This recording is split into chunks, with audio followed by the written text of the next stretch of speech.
Questa è la colonna della Pantegana. Ci troviamo a Venezia. Sotto i sottoportici i barcaioli attendevano i passeggeri a traghettare da una parte all'altra del Canal Grande. In attesa dei passeggeri ingannavano il tempo incidendo date, frasi o appunto rilievi sulle colonne di pietra d'Istria.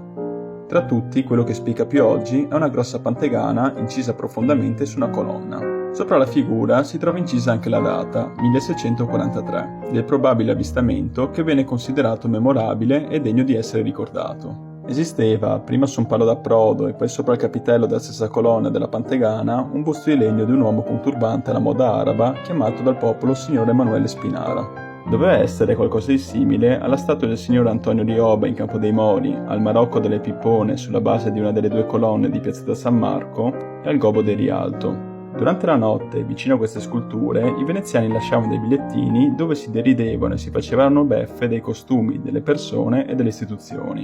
Nel 1848, nel bel mezzo della rivoluzione, il signor Antonio Spinara dialogava col signor Antonio Rioba, tramite scrittori e letterati sul giornale L'Ombra del signor Antonio Rioba, un giornale satirico nato in quel periodo. Il signor Spinara rimase al suo posto in fondamenta del traghetto fino ai primi anni 50 del Novecento, quando improvvisamente sparì e non fu più rimpiazzato o sostituito.